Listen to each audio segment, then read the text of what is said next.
আসসালামু আলাইকুম রহমতুল্লাহি ওবরকাতুহু। সম্মানিত দর্শক,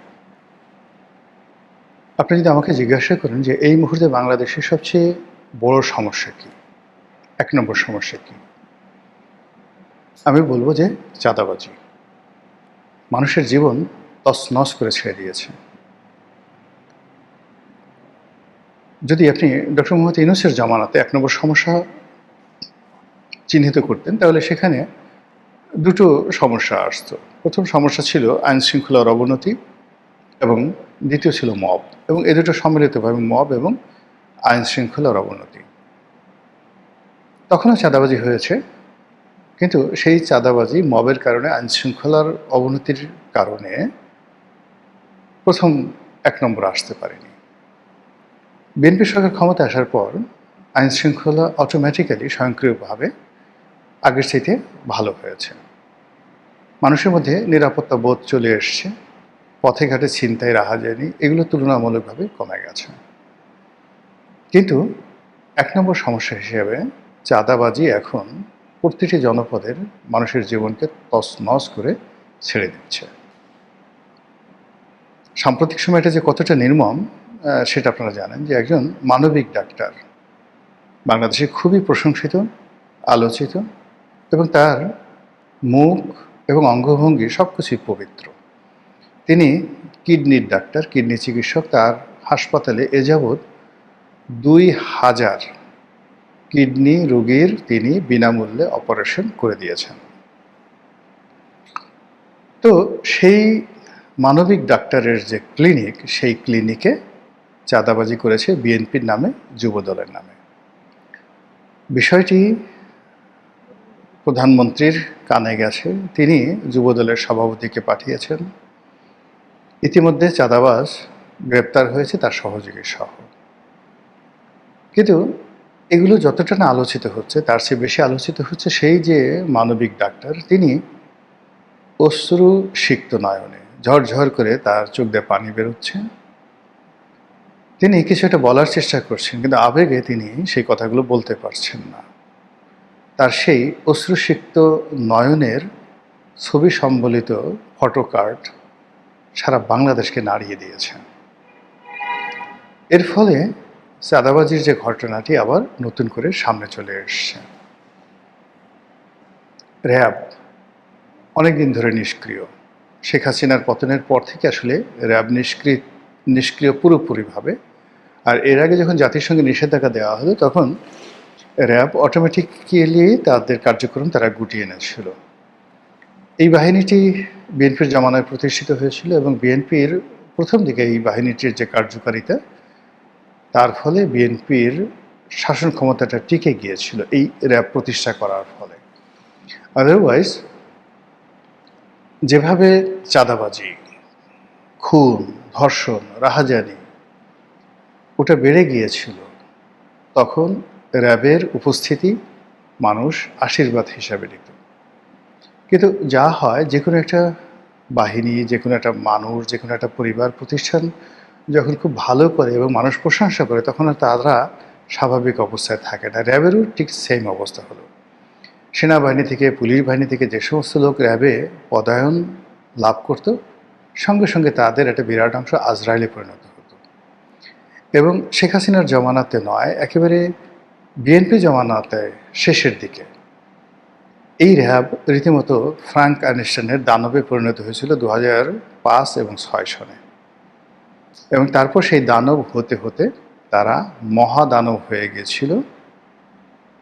এবং নারায়ণগঞ্জের যে হত্যাকাণ্ড, কিংবা ইলিয়াস আলীর যে গুম, চৌধুরী আলমের গুম থেকে শুরু করে আরও বহু অপকর্মের সাথে তারা যেভাবে নিজেদেরকে জড়িয়ে পড়ে ফেলেছিল, সেটা রীতিমতো ডাকাতি বললেও ভুল হবে। একজনের পক্ষ হয়ে চাঁদাবাজি করা, খুন করা, ধর্ষণ করা,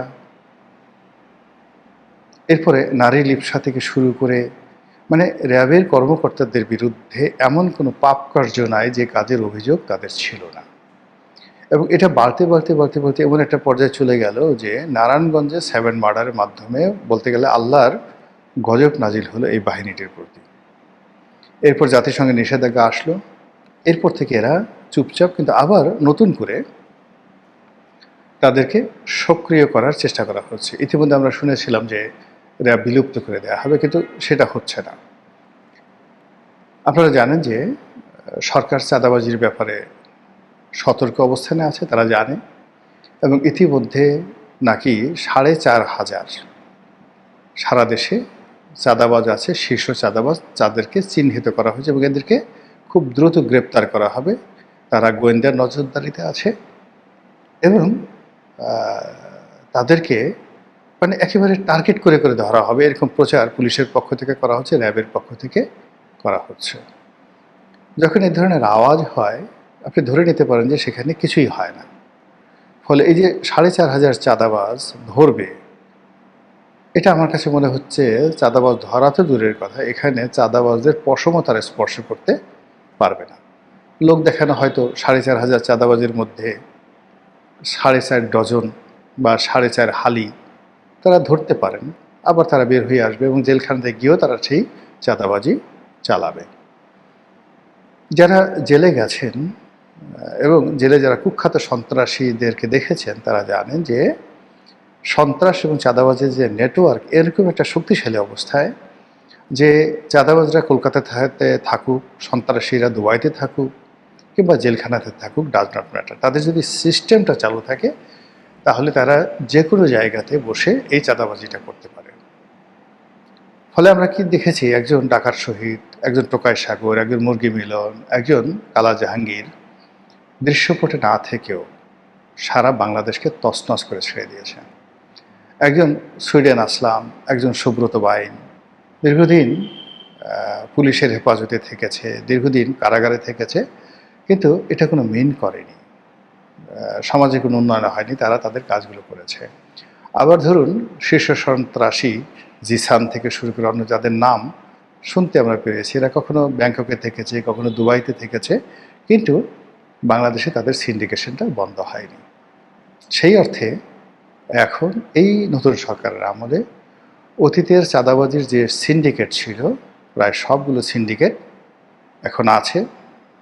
তার সঙ্গে সঙ্গে যে সিন্ডিকেটের সাথে, চাঁদাবাজ সিন্ডিকেটের সাথে ৮০ দশকে ৯০ দশকে রাজনীতিবিদদের আসলে সম্পর্ক ছিল না, কিন্তু ২০০১ সন থেকে এই চাঁদাবাজ সিন্ডিকেট, আন্ডারওয়ার্ল্ডের যে ডন, তাদের সঙ্গে একটা পলিটিক্যাল কানেক্টিভিটি চলে আসে।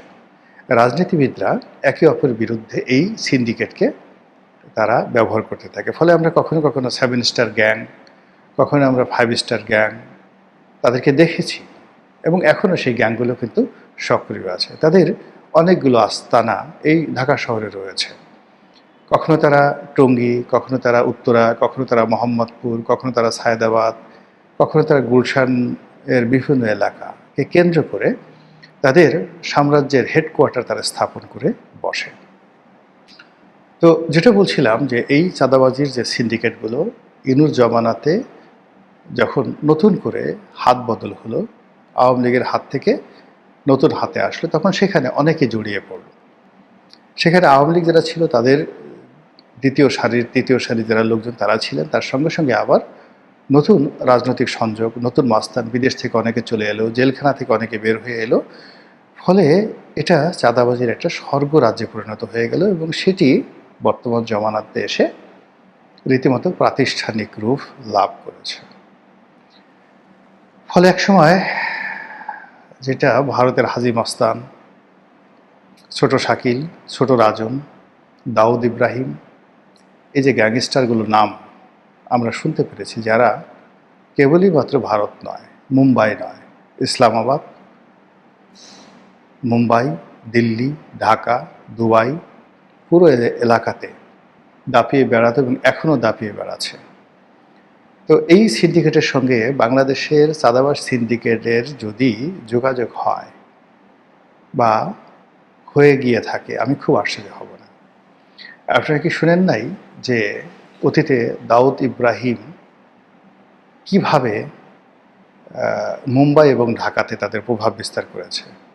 কত বড় আন্ডারওয়ার্ল্ডের ডনরা গিয়ে দাউদ ইব্রাহিমের সাথে দেখা করেছে, কোন চলচ্চিত্র নায়ক দেখা করেছে, নায়িকা গিয়ে দাউদ ইব্রাহিমের বাহুলগ্ন হয়ে এসেছে। আপনারা সেই খবর মোরাললেস সবাই জানেন। This is underworld. তো যেটা বলছিলাম যে শিরোনামে, যে চাঁদাবাজি সবাই বলছে বন্ধ হবে, অ্যাকশন হবে, কিন্তু এটা বন্ধ কেন হচ্ছে না, নির্মূল করা যাচ্ছে না? এর কারণ হলো পলিটিক্যাল পাওয়ার। রাজনৈতিক যে শক্তি, সেই রাজনৈতিক শক্তি যখন সামহাও চাঁদাবাজির সঙ্গে মিশে যায়, তখন চাঁদাবাজি কখনো বন্ধ হয় না। দ্বিতীয়ত হলো যে যখন একটি সমাজ ভেঙে পড়ে, আপনার চোখের সামনে চাঁদাবাজি হলো, একটা বিল্ডিংয়ে ধরেন 24টা 25টা বা 50টা 100টা পরিবার থাকে একটা ফ্ল্যাটে। তো সেখানে একটা পরিবারকে টার্গেট করে চাঁদাবাজরা অন্যায় করছে। প্রতিদিন বাড়ির সামনে তারা সিন ক্রিয়েট করছে, ঢিল মারছে, গালাগালি করছে, ইপটিজিং করছে। কিন্তু ওই পরিবারের ওই বিল্ডিংয়ে বসবাসরত কোনো মানুষ সংঘবদ্ধভাবে তারা বের হয়ে আসছে না, তারা চাঁদাবাজকে ঘেরাও করছে না, তারা ধরছে না, কেউ একজন সম্মুখ সারিতে নেতৃত্বে এগিয়ে আসছে না, বিবেক কাজ করছে না। তখন চাঁদাবাজি বন্ধ হয় না।